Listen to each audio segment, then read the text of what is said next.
بسم اللہ الرحمن الرحیم نحمدہ ونصلی علی رسولہ الکریم۔ بچے کا نام محمد ماہی رکھنا کیسا ہے؟ محمد ماہی رکھنا بچے کا نام کیسا ہے اور اس کا مطلب کیا بنتا ہے؟ ماہی کا مطلب کیا بنتا ہے؟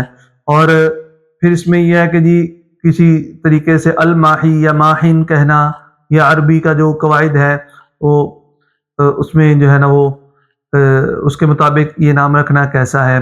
تو بہرحال شروع کرتے ہیں آج کی ویڈیو۔ تو محمد ماہی نام رکھنا، اس کا ٹاپک ہے نام رکھنا کیسا ہے۔ تو آگے بڑھنے سے پہلے آپ سے گزارش ہے کہ اگر آپ چینل پر نئے ہیں تو چینل کو سبسکرائب کر کے بیل آئیکن کو دبا دیں تاکہ ہماری آنے والی ہر نئی ویڈیو آپ تک بر وقت پہنچ جایا کرے، اور ویڈیو کو لائک کریں اور دوسرے ساتھیوں کے ساتھ شیئر بھی کیا کریں۔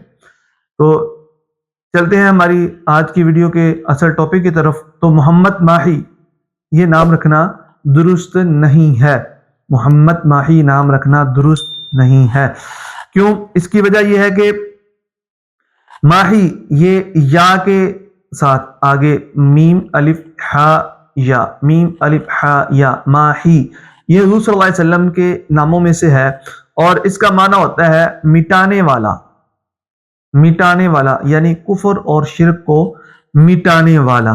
تو یہ نام رکھنا اس لیے مناسب نہیں ہے کہ یہ نام رکھنا حضور صلی اللہ علیہ وسلم کی ذات کے ساتھ ہی خاص ہے۔ یہ نام حضور صلی اللہ علیہ وسلم کی ذات کے ساتھ خاص ہے، خصوصاً جب یہ محمد کے ساتھ آئے گا تو یہ حضور صلی اللہ علیہ وسلم کی طرف جو ہے نا وہ اضافت ہو جائے گی اس کی، اور اضافت کی وجہ سے غلط معنی کا شبہ ہو سکتا ہے۔ محمد مٹانے والا کیا مطلب ہو جائے گا؟ محمد ماہی یعنی محمد مٹانے والا، یعنی محمد لکھا ہوا اس کو مٹانے والا۔ تو یہ نام رکھنا اس لیے نام معنی کے غلط اشتباہ کی وجہ سے، معنی کے غلط اشتباہ کی وجہ سے شبہ لگ جائے گا کہ یہ معنی یہ بنتا ہے، اس لیے یہ نام رکھنا درست نہیں ہے۔ لیکن بعض لوگوں نے یہ کہا کہ الماہی کہیں گے تو حضور صلی اللہ علیہ وسلم کی طرف نسبت ہو جائے گی، خالی ماہی رکھیں گے تو یہ خالی مٹانے والا ہو جائے گا، تو خالی ماہی رکھ لیتے ہیں، یا ماہن الماہی کی جگہ ماہن لکھیں تاکہ جو مطلب بنتا ہے، تو اس لیے ماہن لکھیں گے تو میم الف اور ہا لکھیں تو اس کے نیچے دو زیریں لگائیں۔ اگرچہ یہ طریقہ درست ہے لیکن اس میں بھی یہ کبھی احتمال ہے کہ اس کے نام رکھنے کے ساتھ بعض لوگ اسے ہا کے سکون کے ساتھ یعنی ماہ پڑھ دیں گے، تو یہ احتمال ہے کہ ہا مشدد ہو جائے گی، حالت وقف میں ہو، جو کہ یہ غلط ہے۔